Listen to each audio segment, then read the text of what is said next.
Hello, my name is Ricardo Sanchez Silva, and this article I wrote was originally published in El Tiempo Latino newspaper, Washington, D.C. Sanders' nomination, a new victory for Trump? To date, primary elections results show that delegates favor Bernie Sanders by almost twice as much as his closest contenders, Mayor Pete Buttigieg, followed by Joe Biden in third place. Leading up to the Super Tuesday, polls are showing Mayor Buttigieg dropping in the standings, while the champion of the so-called socialism or democratic socialism maintains in the lead, followed by the former US Vice President and Mike Bloomberg sliding into third. Now, how to read these previous results and projections? Here I make my assessment. Next Tuesday will be of great importance for the Democratic Party, as the number of delegates to be declared exceeds 1,000. So far, 100 delegates have declared across the three states. Thus, if the trend continues, by the end of the primary, the most radical contender of the Democratic Party, Sanders, could be dangerously nominated and will face off against Trump in the next presidential election. Sanders said that the current president represents a danger to the country. Notwithstanding his proposal for Medicare for all, college for all, and the Green New Deal, I fear that Sanders is the greatest threat to the well-being of our political and economic system, and even more serious, to democracy. These platforms are enticing solutions to unresolved issues of the establishment, plaguing citizens, specifically younger generation. The fundamental problem is that the Democratic senator represents a proposal that is essentially outside of the umbrella covered by the American system. That is, capitalism is essentially the backbone by which the Democratic and Republican parties coexist, spanning beyond their ideological differences. However, Sanders exposes a third way, socialism, incompatible with American values. Socialism represents brutal repression and lack of freedom, which is held by regimes such as Cuba, Nicaragua, and Venezuela.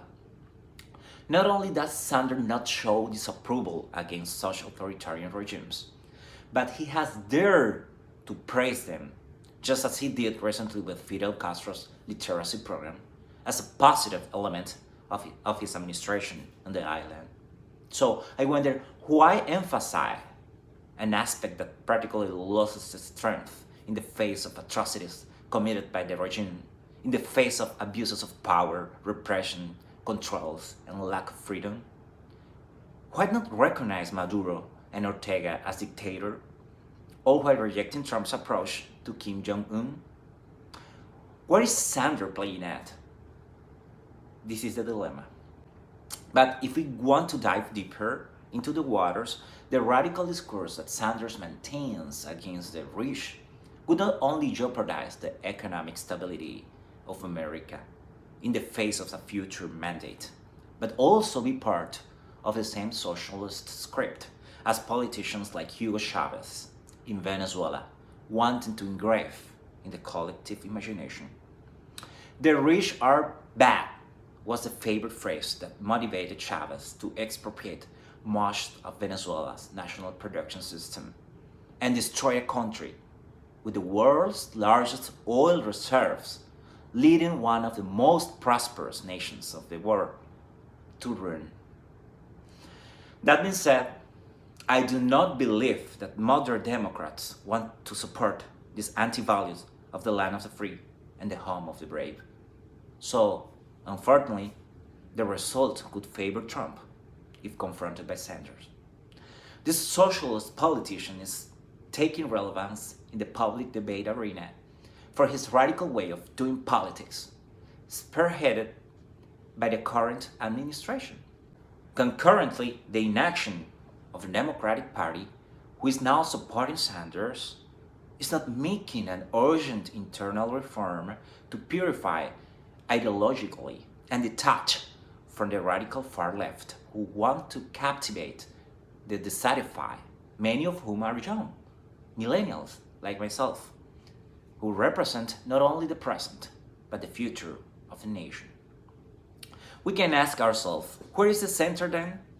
In quoting Buttigieg's words, my point is that people have been motivated to want to blow up the establishment, and Bernie Sanders and Donald Trump represent radically different ways of doing that, Buttigieg told NBC News' Josh Letterman. The legitimate demands of new generations must be met, but without populism, without chasing away those who have built the backbone in which this country is sustained. Don't forget to follow me on social media at Ricardo Lodice, Ricardo Lodice.